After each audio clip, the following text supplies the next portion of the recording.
Morning students. बच्चों, कैसे हो आप सभी? सीएलसी के इस ऑनलाइन और डिजिटल प्लेटफॉर्म पर मैं ऋषिराज यादव आपका हार्दिक अभिनंदन करता हूं। हम पीछे लगभग 3 क्लासेस अध्ययन कर चुके हैं और अब चौथी क्लास में हम बात करेंगे। पहले मैं कोरिलेट करूं कि तीसरी क्लास तक हमने क्या क्या स्टडी किया था। इंट्रोडक्शन के बारे में मैंने बताया था, फिर उसके बाद में रेस्पिरेटरी ऑर्गन या श्वसनांगों के बारे में बताया था, और फिर मैकेनिज्म ऑफ ब्रीदिंग स्टार्ट करने से पहले मैंने आपको थोरेसिक केज के बारे में बताया था कि anterior axis and posterior axis कौन कौन से हैं, डोर्सल और वेंट्रल एक्सिस कौन कौन से हैं, उसके बारे में हम बात कर रहे थे। आज हम बात करेंगे मैकेनिज्म ऑफ ब्रीदिंग या संवातन की प्रक्रिया। देखिए, आपको याद रहे हम स्टडी क्या कर रहे हैं। Lecture number 4, breathing and exchange of gases, संवातन एवं गैसों का विनिमय। इसमें मैकेनिज्म जो है वो हम डिस्कस करें।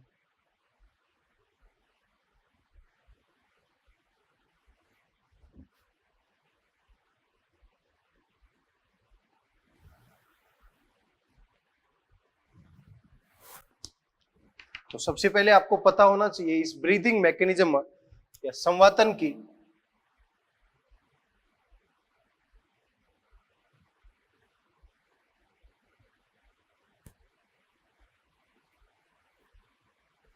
प्रक्रिया, या इसी को बोलते हैं संवातन की क्रिया विधि। इस संवातन की क्रिया विधि में क्या क्या इन्वॉल्व है, कौन कौन सी मसल इन्वॉल्व है, उसके बारे में हम बात करेंगे। कौन सी मसल इन्वॉल्व है?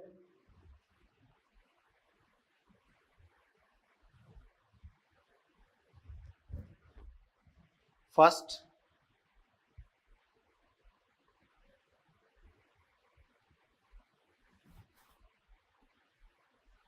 डायफ्राम मसल, या इसी को बोलते हैं रेडियल मसल, या इसी को बोलते हैं फ्रेनिक पेशी।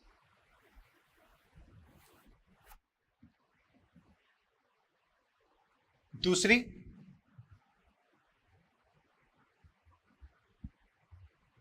एब्डोमिनल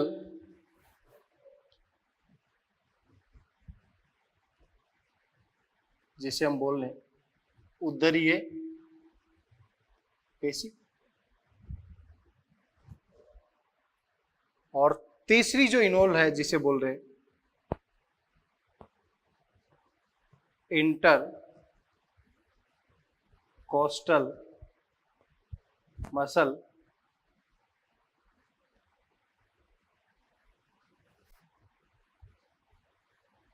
अंतरपर्शुक पेशी।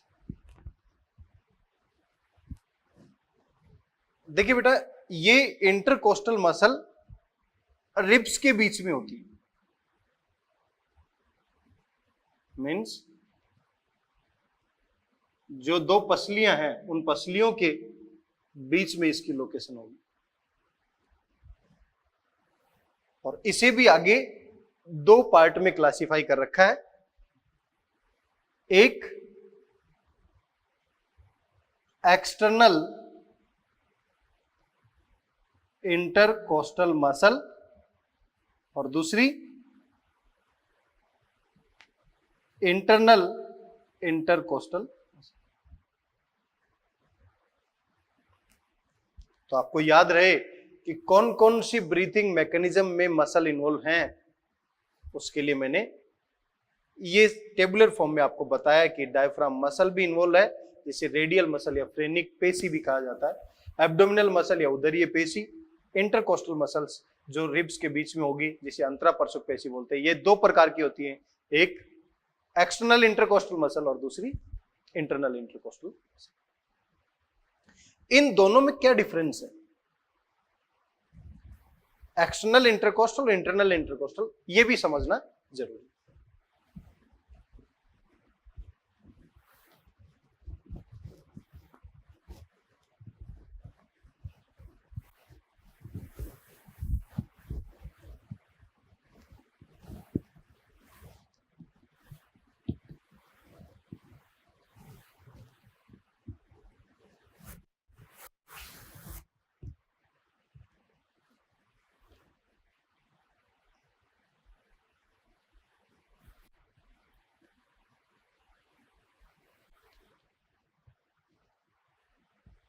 दोनों का पहले तो हमें डिफरेंस पता होना चाहिए कि दोनों कैसे हम डिफाइन करेंगे।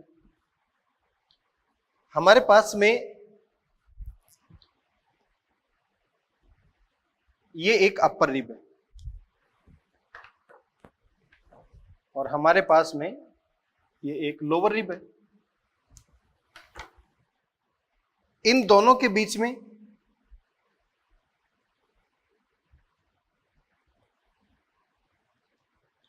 ये जो है, इसी को बोल रहे हैं इंटरकोस्टल मसल। ये अपर रिब और ये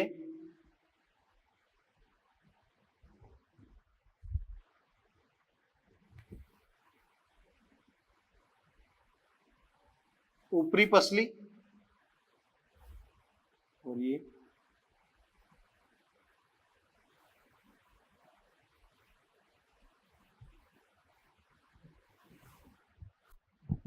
अब इन दोनों के बीच में यदि हम देखें कि ये ऊपरी पसली के पृष्ठ भाग को टच करता है, डोर्सल पृष्ठ भाग को टच कर रहा है, और इसके अधर भाग को तो डॉटेड लाइन से शो किया मैंने, वेंट्रल या अधर भाग को टच कर रहा है। तो ऊपरी पसली की यदि देखेंगे कि ये बाहर की तरफ जो एंड आ रहा है, तो इसे बोलते हैं एक्सटर्नल इंटरकोस्टल मसल। और इस अपर रिब के यदि ये वेंट्रल साइड में टच किया है,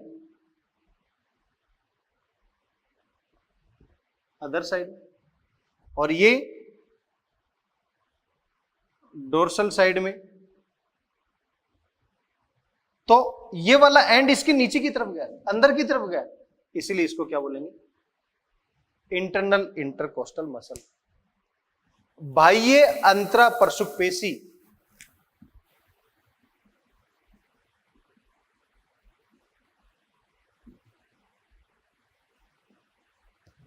और ये आंतरिक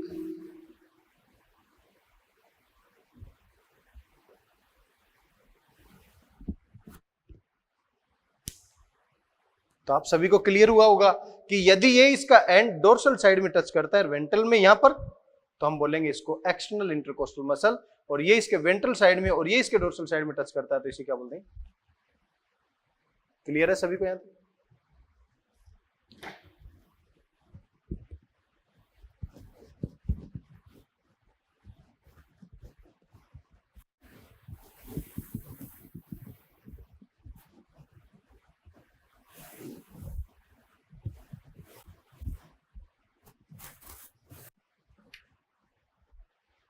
अब एक डायग्राम देखते हैं जहां पर हमें एरो के बेसिस पर समझना पड़ेगा, तीर के निशान जो हैं उनके बेसिस पर समझना पड़ेगा कि एक्टिविटी कौन सी पॉसिबल हो रही है। मैंने ये कहा इंस्पिरेशन मीन्स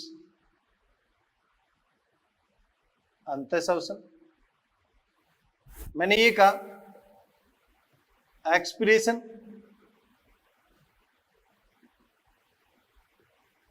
बाह्य श्वसन,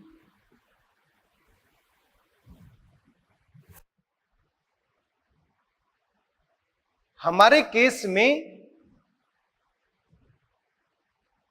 इस मैकेनिज्म और इस मैकेनिज्म को शो करने के लिए मैं एरो का यूज कर रहा हूं।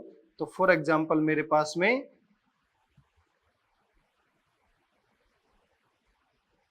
ये एक सिंगल लंग्स है और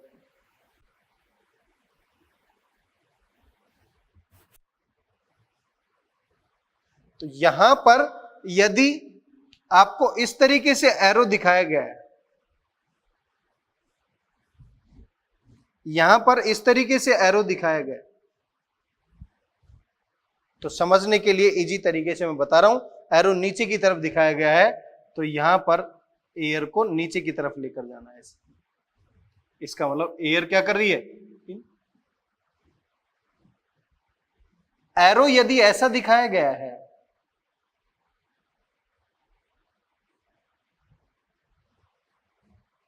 तो ये और ये ऐसा तो होगा नहीं, तो यहां पर बाहर की तरफ है तो ये वाले को मैं क्या कर दूंगा, अंदर की तरफ। इस वाले को क्या करूंगा, अंदर की तरफ। इसका मतलब बाहर और नीचे की तरफ, आउटवर्ड और डाउनवर्ड, और ये इनवर्ड और अपवर्ड। तो ये जो एरो दिखा रखा है यहां से एयर क्या करेगी, आउट।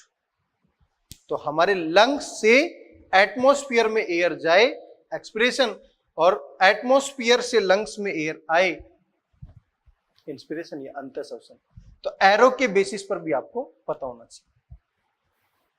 दूसरा तरीका बताता हूं, जब ये बाहर की तरफ जाएगा और नीचे की तरफ जाएगा तो इसका मतलब यहां पर वॉल्यूम ज्यादा तो प्रेशर कम। अब अंदर का प्रेशर क्या है, कम है, तो कम प्रेशर की तरफ एयर आ जाएगी। ये अंदर आ रहा है ये, तो मैं कह सकता हूं वॉल्यूम कम तो प्रेशर ज्यादा। प्रेशर ज्यादा होगा तो एयर क्या हो जाएगी, बाहर चली जाएगी। इसलिए मैकेनिज्म ऑफ ब्रीदिंग में आपको यह भी समझना पड़ेगा, V is inversely proportional to P। Clear है यहां तक? केवल अभी तो हमने यह समझा है कि एरो के बेसिस पर इंस्पिरेशन हो रहा है या एक्सपिरेशन हो रहा है, यह समझने की कोशिश की। किस तरीके से यह मैकेनिज्म पॉसिबल होगी या क्रियाविधि संभव होगी उसको भी समझना जरूरी है। देखिए किस तरीके से कौन कौन सी मसल्स का यहां पर रोल होगा वो समझने की कोशिश करें।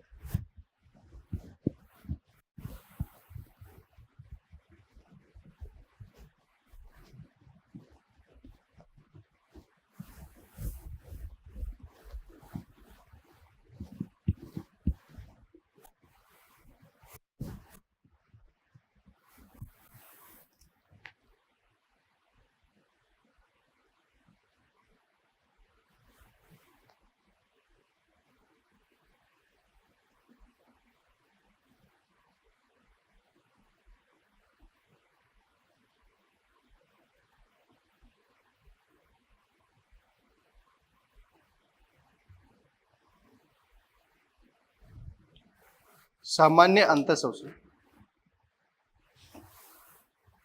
क्या है? सामान्य अंतःश्वसन पहले टेबुलर फॉर्म में देखते हैं, फिर उसको डायग्रामेटिक फॉर्म में देखेंगे। तो मैं कह सकता हूं नॉर्मल इंस्पिरेशन,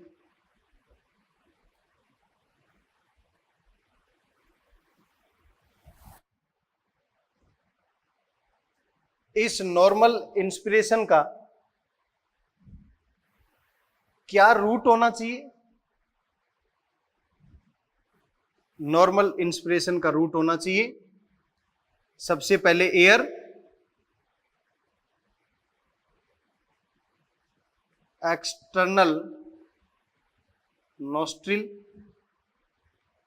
एक्सटर्नल नोस्ट्रिल से ये एयर कहां जानी चाहिए?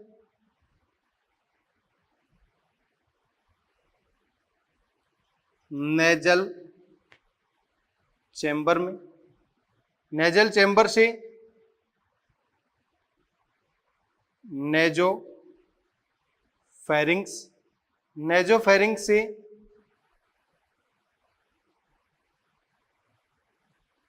लैरिंग्स, लैरिंग्स से ट्रेकिया, ट्रेकिया से ब्रोंकाई, ब्रोंकाई से ब्रोंक्यूल्स, ब्रोंक्यूल से एल्यूलाई, और ये हमारी बॉडी के अंदर 300 मिलियन से।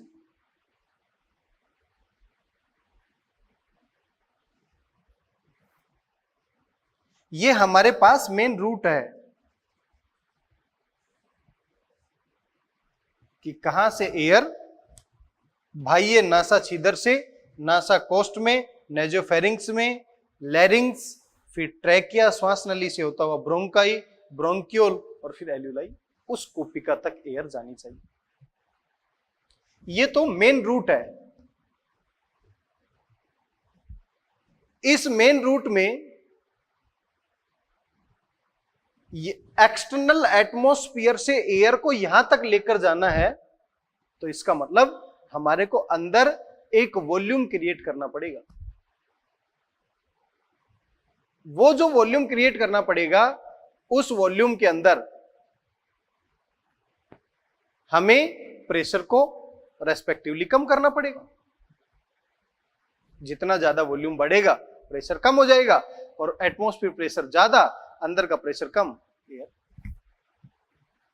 आपको पता होना चाहिए कि 2 प्रकार के एनिमल होते हैं, negative pressure breathing, for example human being, and positive pressure breather, for example frog. अंदर का प्रेशर कम है, बाहर का प्रेशर ज्यादा है, एयर ऑटोमेटिकली अंदर चली जाएगी। लेकिन अंदर का प्रेशर ज्यादा होगा तो हमें फोर्सफुली भेजना पड़ेगा। तो human being negative pressure breather है, जबकि फ्रॉग पॉजिटिव प्रेशर ब्रीदर। तो हमारे केस में एक प्रेशर ग्रेडियंट बनाना है। प्रेशर ग्रेडियंट बनाना है तो वो देखते हैं कैसे प्रेशर ग्रेडियंट बनेगा।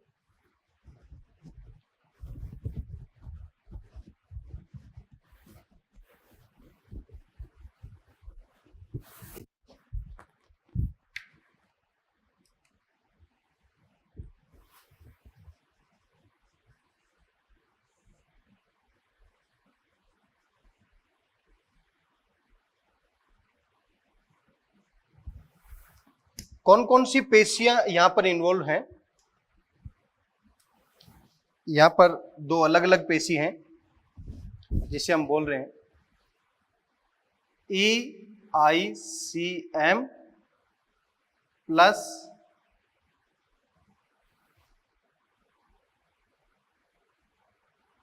DM।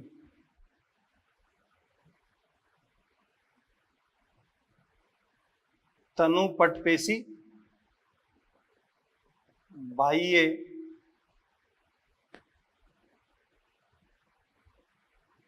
अंतरपरशुक पेशी। इन दोनों के अंदर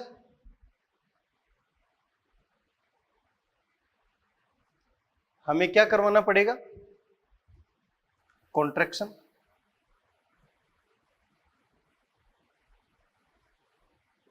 यहां पर हम क्या करवा रहे हैं? संकुचन। अब ध्यान से समझे, कईयों के दिमाग में ये ऐसे आता है कि संकुचन कराने से वॉल्यूम क्या होता है? कम।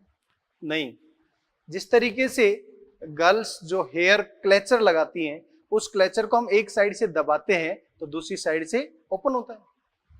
इसका मतलब कॉन्ट्रैक्शन करने से वहां पर क्या बन रहा है? वॉल्यूम। तो यहां पर भी कॉन्ट्रैक्शन करने से हमें वॉल्यूम बनाना है।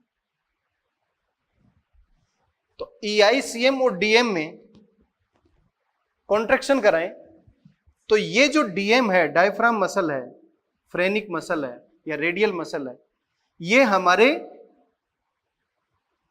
एंटीरियर पोस्टीरियर एक्सिस में चेंज लाएगी, क्योंकि ये हमारा एंटीरियर, ये पोस्टीरियर। जब डायफ्राम मसल में कॉन्ट्रैक्शन रिलैक्सेशन होगा तो एंटीरियर पोस्टीरियर एक्सिस में चेंज लाएगी। और EICM में जब कॉन्ट्रैक्शन होगा तो इससे डोर्सल वेंट्रल एक्सिस में चेंज आएगी। दो एक्सिस हुए, एंटीरियर पोस्टीरियर और डोर्सल और वेंट्रल। दोनों एक्सिस में चेंज कैसे आए? एंटीरियर पोस्टीरियर एक्सिस पर, पोस्टीरियर पर कौन है? डायफ्राम। डायफ्राम नीचे की तरफ आ जाए, वॉल्यूम बढ़ रहा है। और डोर्सल वेंट्रल में इस तरीके से वॉल्यूम बढ़ रहा है। इसका मतलब ईआईसीएम और डीएम में कॉन्ट्रैक्शन होने से क्रमशः डोर्सल वेंट्रल और एंटीरियर पोस्टीरियर एक्सिस में चेंज आ जाता है, और इस चेंज आने की वजह से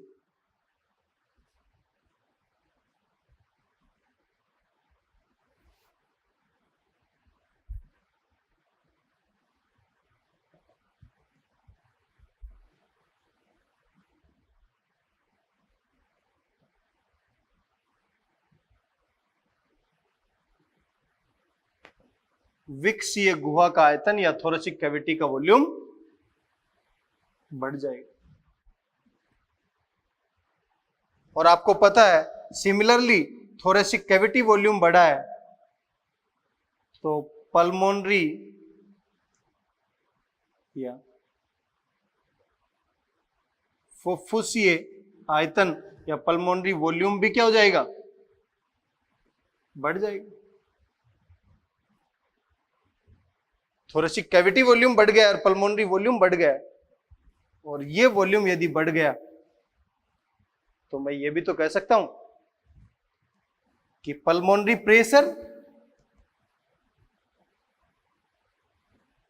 पल्मोनरी प्रेशर कम हो जाएगा, क्योंकि V is inversely proportional to P।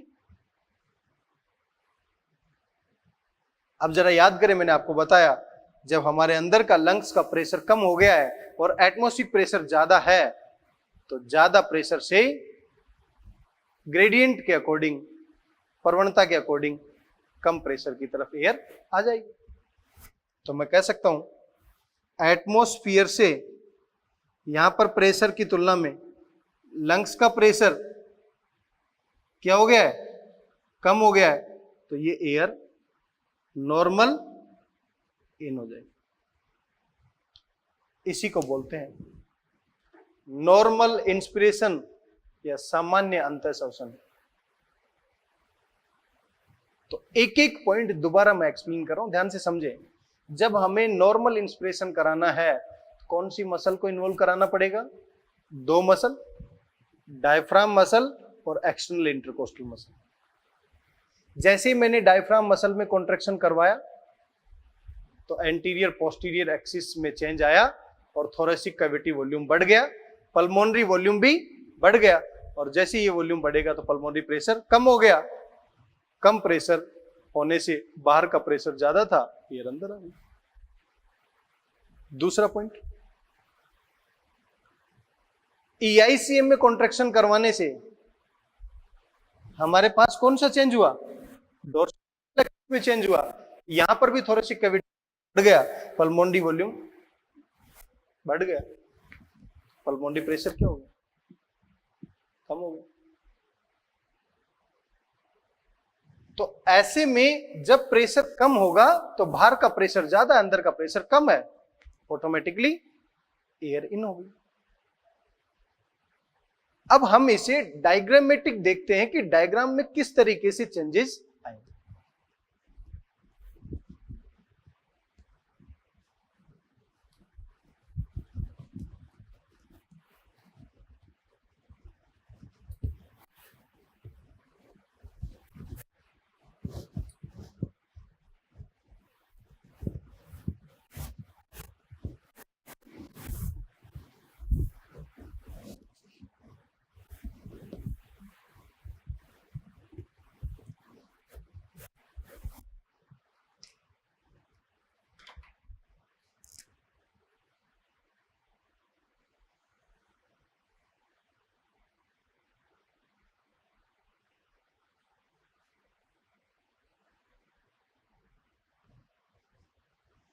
इस डायग्राम में देखें, ये हमारे पास में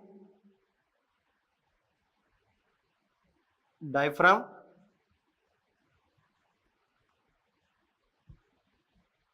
तनुपट, ये हमारे पास में स्टर्नम,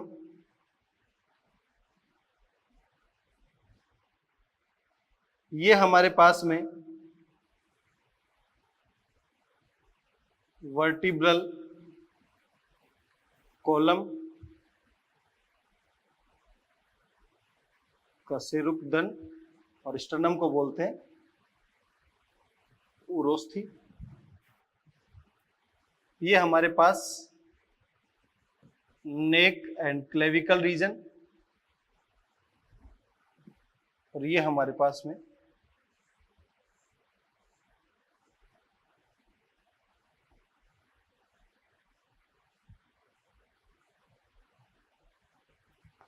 रिब्स,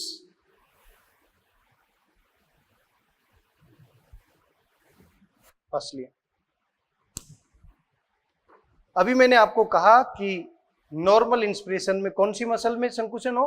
डायफ्राम। जब डायफ्राम मसल में संकुचन होगा तो ये डायफ्राम इस तरीके से गुंबदाकार या डोम शेप से फ्लैट हो जाएगा। इसका मतलब डायफ्राम गुंबदाकार आकृति से क्या हो गया? चपटा, फ्लैट। क्योंकि यहां पर कौन सी मसल इन्वॉल्व है? Diaphragm muscle. और यहां पर EICM, एक्सटर्नल इंटरकोस्टल मसल, जो इस रिब केज को आउटवर्ड मूवमेंट कराएगा। तो रिब केज कहां जाएगा? बाहर की तरफ। तो मैं कह सकता हूं यहां पर अप प्लस आउटवर्ड मूवमेंट हुई, तो यहां पर डाउनवर्ड मूवमेंट हुई, ये नीचे की तरफ और ये बाहर की तरफ। तो मैं कह सकता हूं वॉल्यूम क्या हो रहा है? ज्यादा। प्रेशर, प्रेशर क्या हो रहा है? कम। तो आपको पता है ऐसे में यहां का प्रेशर कम हो गया तो एयर बाहर से अंदर की तरफ क्या कर जाएगी? आपको समझ में आया होगा कि जब ये बाहर की तरफ जाए और जब ये नीचे की तरफ आए तो ये डोम शेप से फ्लैट हो गया, और ये बाहर की तरफ आ गया तो ये लंग्स के अंदर वॉल्यूम क्रिएट होगा। जैसे जैसे वॉल्यूम क्रिएट होगा प्रेशर कम होगा, एयर बाहर से। This is normal inspiration process. Clear है यहां तक सभी? ठीक। अब हम नॉर्मल इंस्पिरेशन को नॉर्मल एक्सप्रेशन की तरफ लेकर जा रहे हैं।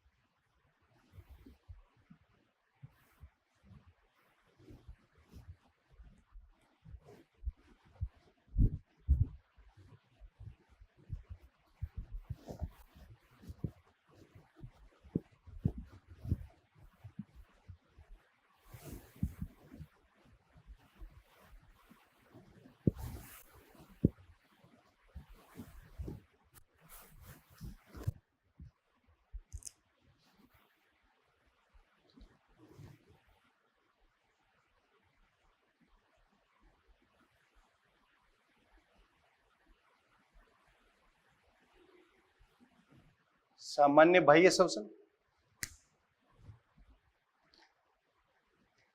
देखिए बेटा ध्यान से समझिए इसको भी, सामान्य बाह्य श्वसन। सबसे पहले उसी की तरह हमें यहां पर भी रूट पता होना चाहिए।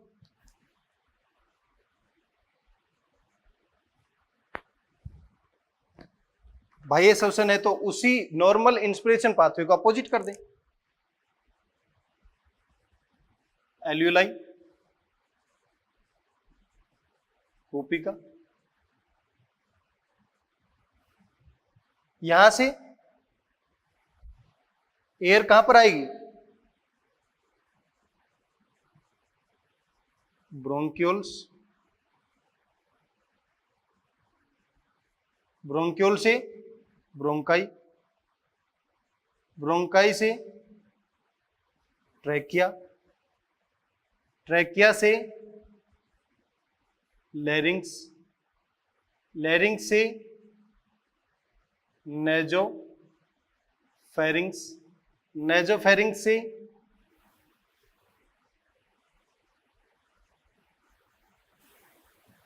नेजल चैम्बर, और नेजल चैम्बर से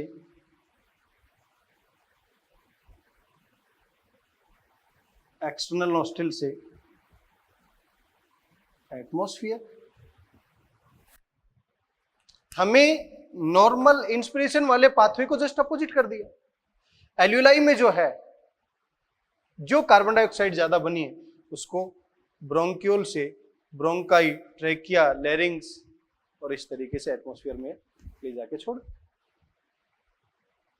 डायग्रामेटिक स्टडी में कैसे देखें और कौन कौन सी मसल इन्वॉल्व होंगी वो देखते हैं।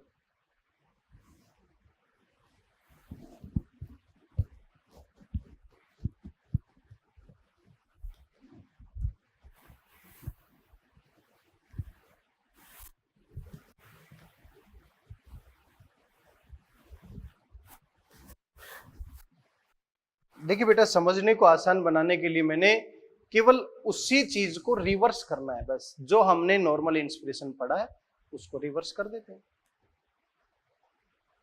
पहला पॉइंट, कौन कौन सी मसल नॉर्मल इंस्पिरेशन में काम आई थी?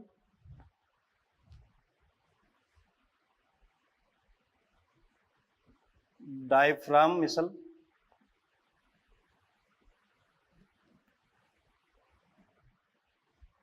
इसमें क्या किया था हमने? नॉर्मल इंस्पिरेशन में हमने क्या किया था? कॉन्ट्रैक्शन, याद करो। यहां हम क्या कर देते हैं इनका? रिलैक्सेशन। यहां पर हमने इनका क्या कर दिया? शिथिलन। दूसरी मसल कौन सी काम आई थी? EICM, बाह्य अंतर परशुपेशियां, इसमें भी क्या कर देते हैं इनका? रिलैक्सेशन। मीन्स यहां पर इसका भी क्या कर दिया? शिथिलन। सोचो, ये डायफ्राम मसल क्या कर रही थी? एंटीरियर पोस्टीरियर एक्सिस में क्या कर रही थी? चेंज। और EICM क्या कर रही थी? डोर्सल वेंट्रल एक्सिस में चेंज कर रही थी।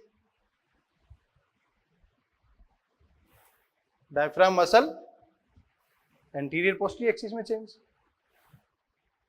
EICM में रिलैक्सेशन हुआ तो डोर्सल वेंट्रल एक्सिस में चेंज।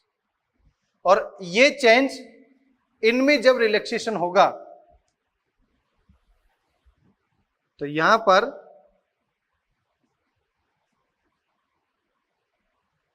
थोरेसिक कैविटी वॉल्यूम, विकसीय गुहा का आयतन कम हो जाएगा। और सिमिलरली यदि हम कहें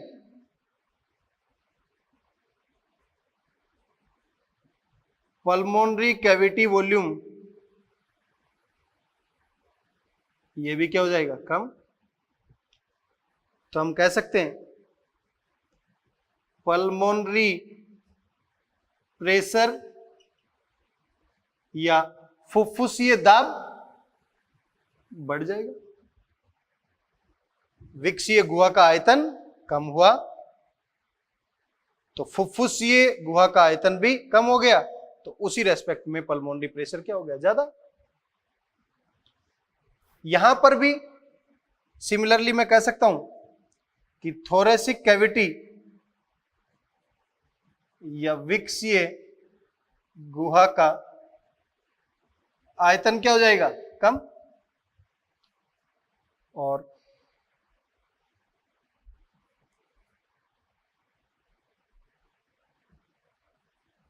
फुफ्फुसीय गुहा का आयतन भी क्या हो जाएगा? कम। तो फुफ्फुसीय गुहा का दाब ज्यादा। अब आपको पता है इंटरनल साइड में क्या हो गया? प्रेशर ज्यादा। तो मैं कह सकता हूं जो है वो ज्यादा हो गया है as compared to atmospheric pressure.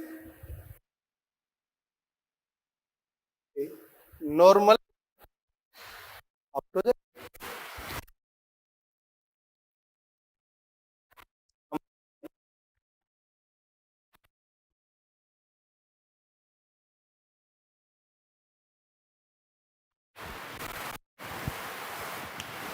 एक बार लेता हूं कि नॉर्मल एक्सप्रेशन में क्या होगा, डायफ्राम मसल और ईआईसीएम इन दोनों के अंदर रिलैक्सेशन होने से क्रमशः एंटीरियर पोस्टीरियर एक्सिस और डोर्सल वेंट्रल एक्सिस में परिवर्तन आएगा और जिससे थोरेसिक कैविटी वॉल्यूम या विक्सीय गुहा का आयतन कम होगा, पल्मोनरी कैविटी वॉल्यूम या फुफ्फुसीय गुहा का आयतन कम होगा और पल्मोनरी प्रेशर या फुफ्फुसीय गुहा का दाब क्या हो जाएगा, बढ़ जाएगा।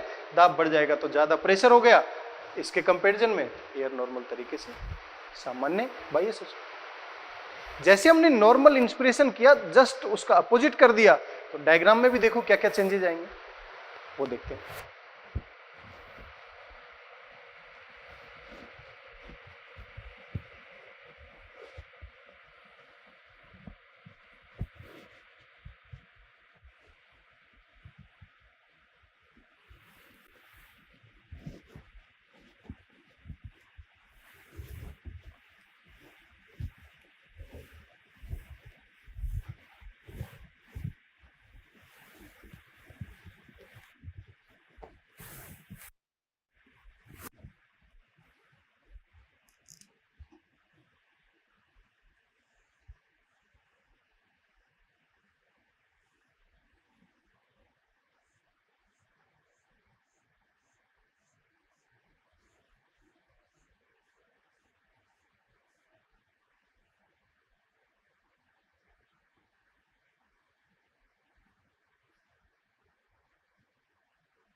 देखिए बेटा क्या चेंज आएगा। मैंने नॉर्मल इंस्पिरेशन या सामान्य अंतःश्वसन में इसको क्या किया था, डोम शेप से फ्लैट। जैसे ही यहां पर डायफ्राम मसल में अब हम क्या कर रहे हैं, रिलैक्सेशन। जैसे रिलैक्सेशन करेंगे तो ये अपनी ओरिजिनल पोजीशन पर आ जाएगी। इसका मतलब कैसी मूवमेंट कर रहा है, अपवर्ड मूवमेंट। यहां पर कौन सी मसल्स प्रेजेंट है, ईआईसीएम। इस मसल में हमें क्या करना है, रिलैक्सेशन करना है। रिलैक्सेशन किया तो ये भी क्या होगा, इनवर्ड मूवमेंट। यहां पर भी क्या होगा,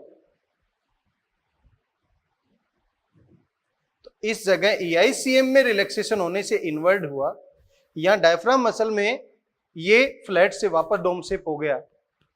तो यहां का मैं कह सकता हूं, यहां का वॉल्यूम डिक्रीज हो जाएगा, तो यहां का प्रेशर इंक्रीज हो जाएगा, और प्रेशर इंक्रीज हो जाएगा तो एयर नॉर्मली आउट, और ये कहां चली जाएगी, एटमॉस्फेयर में चली जाएगी। दिस मैकेनिज्म इज सामान्य बाह्य शोषण। तो यदि कंपैरेटिवली आपने स्टडी करने की कोशिश की है तो आपको समझ में आया होगा इजी वे से कि नॉर्मल इंस्पिरेशन का ठीक अपोजिट नॉर्मल एक्सप्रेशन प्रोसेस है, और इस नॉर्मल इंस्पिरेशन में हमने कॉन्ट्रैक्शन करवाया था, वहीं पर उन्हीं मसल्स में हमने क्या करवा दिया, रिलैक्सेशन। तो बेटा आज की क्लास में आपने देखा कि किस तरीके से नॉर्मल इनहेलेशन नॉर्मल एक्सहेलेशन एक दूसरे से कोरिलेटेड हैं। हम नेक्स्ट क्लास में जब बात करेंगे तो नॉर्मल इनहेलेशन भी, नॉर्मल एक्सहेलेशन भी, और फोर्सफुली एक्सहेलेशन से इनका क्या रिलेशन है, डायग्रामेटिक स्टडी भी करेंगे और टेबुलर फॉर्म में भी हम स्टडी करेंगे। क्लियर? आज के लिए इतना ही। Thank you so much.